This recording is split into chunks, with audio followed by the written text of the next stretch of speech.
السلام عليكم ورحمة الله وبركاته. Alhamdulillah, wassalatu wassalamu ala rasulillah. So today we're gonna start a new series.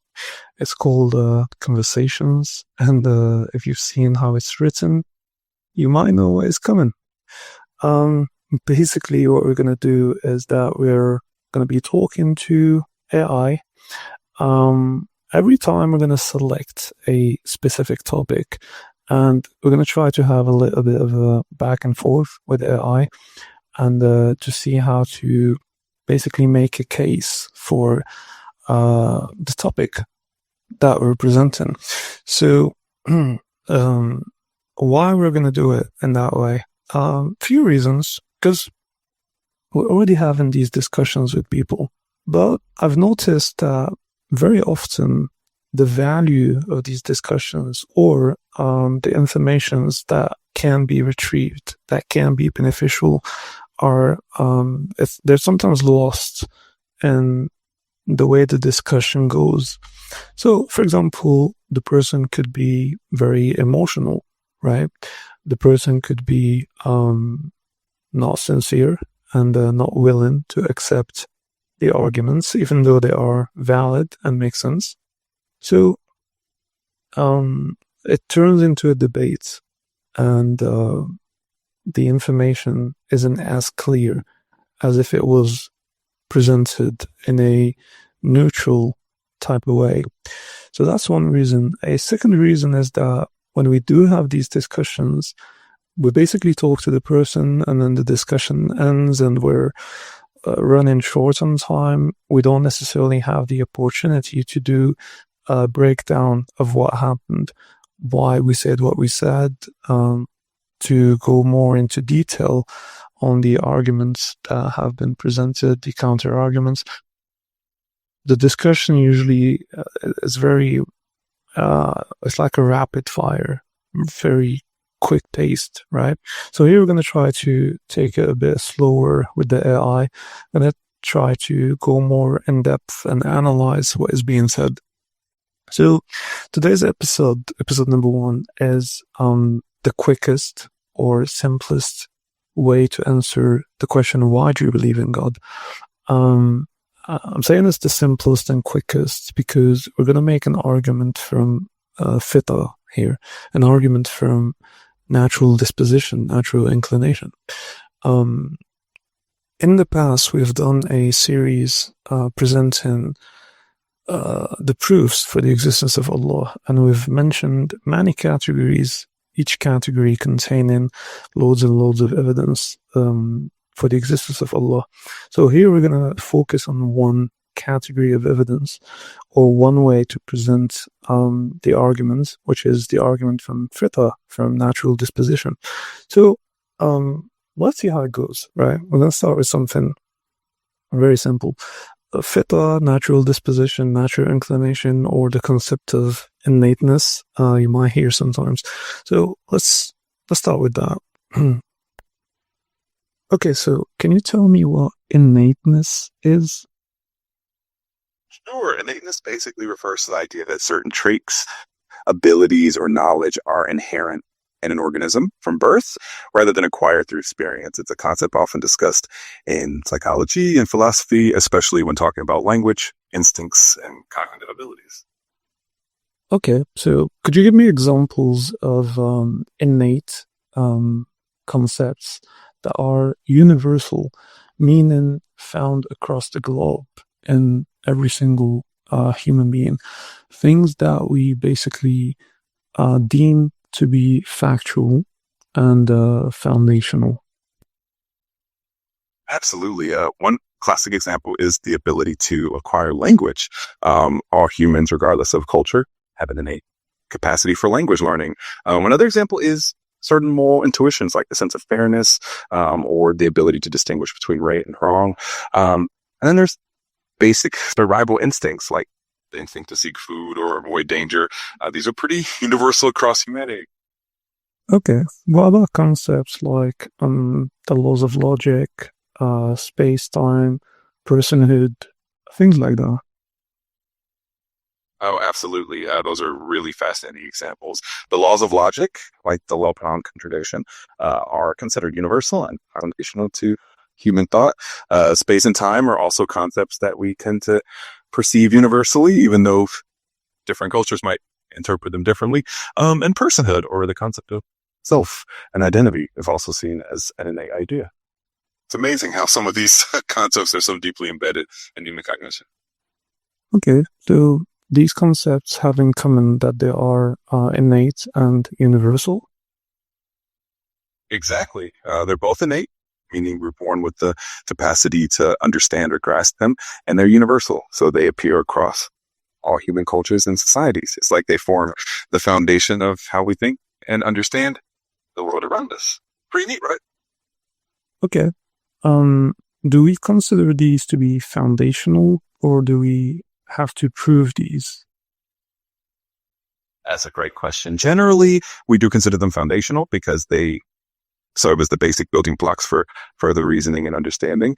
We don't usually need to prove them in the same way we prove other concepts. Instead, we're like the underlying assumptions that we rely on. Of course, philosophers and scientists do explore them and reflect on them, but they're typically accepted as the bedrock of human thought. Okay. Are there any studies that have demonstrated that humans are born believing in God and the concept of afterlife?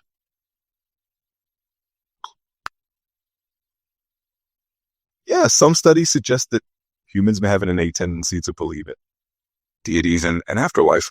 For example, a research project led by the University of Oxford found that people across various cultures instinctively believe in mind or spirit after death. It's a fascinating area of research. Okay. Um, so are these studies, give me more examples of studies and what they have basically shown in terms of the innateness of believing in God and the afterlife. Certainly, research indicates that humans may be naturally inclined to believe in supernatural concepts. For instance, a study from the University of Oxford found that even young children under 5 years old tend to believe in superhuman properties, which suggests an innate tendency towards supernatural beliefs. Another interesting study by researchers at Yale found that children across different cultures tend to believe in a form of an afterlife, or that the mind continues after death. These findings suggest that such beliefs might be a natural part of human cognition. Okay, what about specifically the belief in God? So specifically regarding belief in God, a study from the University of Oxford found that even very young children under the age of 5 tend to find it easier to believe in superhuman properties, like those associated with a deity, rather than understanding human limitations. This suggests that the inclination to believe in a higher power might be an innate part of human cognition. It's pretty intriguing. Okay. So if these studies are showing an innate disposition and which is universal, meaning found across the globe, doesn't that fall under the same category of the examples that we've mentioned before? Yeah, absolutely. The idea that humans have an innate tendency to believe in supernatural concepts, like a higher power and afterlife, does align with other universal concepts that we consider foundational, like logic or the sense of personhood. So it definitely fits into that broader category of innate and universal human traits. It's fascinating how interconnected all these ideas are. Okay, so can we then remain consistent and treat them the same way? Meaning to consider them as they are, innate, universal, foundational, axiomatic. Like, do we need to prove these, or do we just build on them altogether? That's a great point.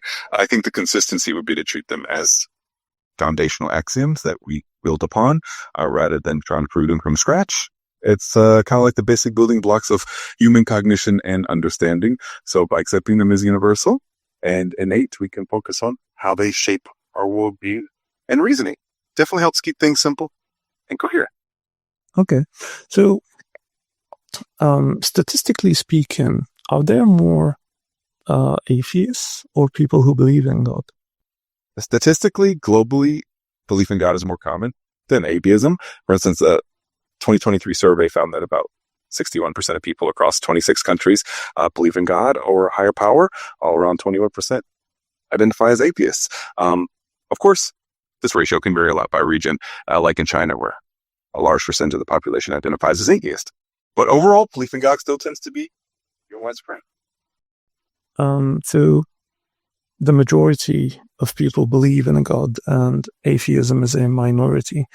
Now, if we look across history, as far as we can go back in, do we find any starting point for the belief in God, or is it something that has always existed? That's a really fascinating question. Generally, evidence suggests that belief in some form of higher power or the divine is ancient and widespread. Archaeological findings and anthropological studies show that early humans had spiritual or religious practices like burial rituals that indicated belief in an afterlife. So it's likely that belief in the divine has been a consistent part of human history rather than something that emerged at a specific point. It seems to be a universal aspect of human society. Okay. What about atheism? Do we see the same thing? Does it always exist as far as we go back in time? Or is it something that emerged later on? That's an interesting contrast. Atheism, or at least a lack of belief in the divine, seems to be less universal historically. While there have always been individuals or small groups who questioned the existence of a higher power, widespread atheism as a prominent stance is relatively modern. In ancient civilizations, there are even skeptical philosophies like certain schools of thought in ancient Greece were still rooted in some form of the divine. So atheism as a significant movement definitely emerged more prominently in recent centuries, especially with the rise of scientific inquiry and secularism. Okay, so both statistically and historically, atheism is a minority position. Meanwhile, the belief in God is the crushing majority. Exactly. It's fascinating how that trend is held up over time. It definitely shows how deeply rooted the belief in a higher power seems to be in human nature and culture. It's a pretty intriguing area of study.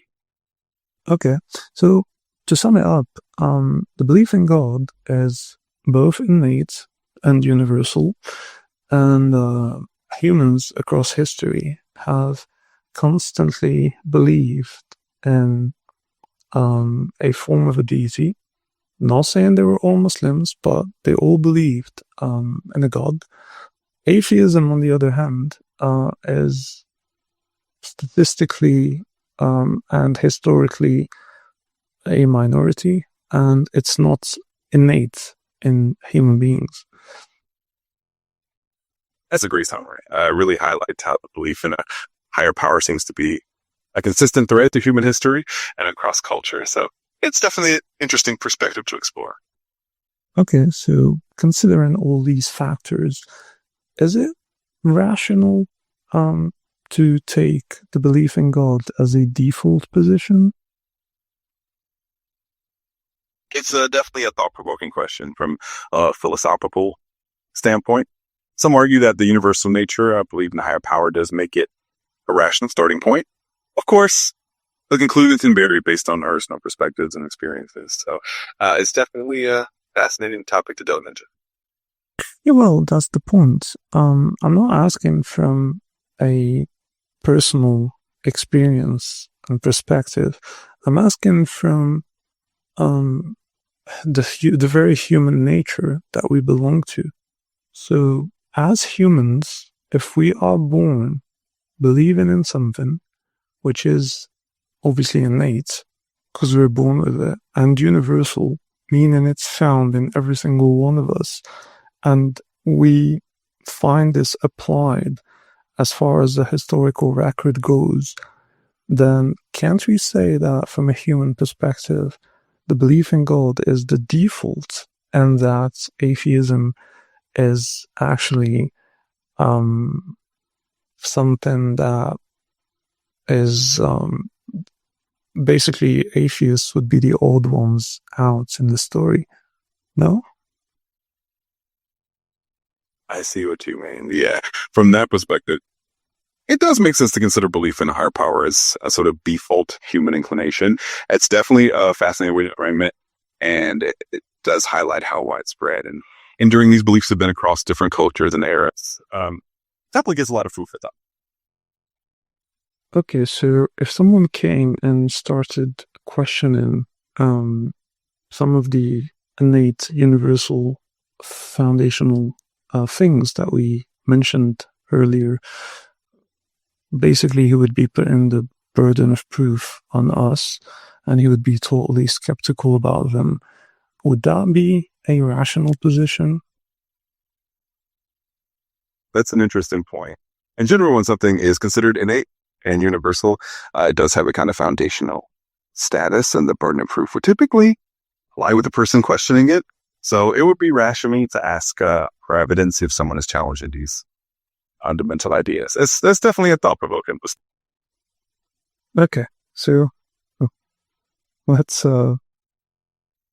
pause it here and comment a little bit, especially on the last statement that the AI made, when it says that if these things, or if something is innate and universal, and that someone came and started questioning that thing, then it wouldn't make sense. Basically, the burden of proof isn't on the one who believes in it, it would be on the one questioning it. And that's the whole point. So when I say the quickest, simplest answer to the question, why do you believe in God? The short answer is because it's rational, because it's human, because it's the default position. If anything, the atheist is the odd one out. If anything, the atheist is part of the minority. If anything, the atheist is the one questioning an innate, universal, foundational concepts. If anything, the burden of proof is on the atheist. That's why when you look at the stories of the previous nations with their prophets, when a prophet used to be sent by Allah, it was never to prove to people that Allah exists. The existence of Allah, it was a given. It was something that you can't even question. So prophets were sent to basically reinforce Tawheed, the oneness of Allah, not the existence of Allah. Atheism, the idea that there is no God, there is no creator, is very recent, as the AI pointed out. It's a trend on the scale of history. It's a trend. So basically, the shortest answer is that. Obviously, if someone asks you the question, you don't have to go into as much detail as we've seen here. It was more for the benefit of it. But the mindset that we should have as Muslims is, because a lot of people, they're very apologetic. You know, it's almost like they're sorry for their belief when questioned about it. Don't be like that. We need to change that mindset of ours. You're the one who is upon the default position. You're the one who's with the majority. If anything, the atheist questioning your belief, he's the odd one out. The burden of proof is on him. You have the high ground in the discussion. And it's fine to keep it as that. You don't need to make a complex argument for why Allah exists, for why there's a creator. That's what we've seen is enough.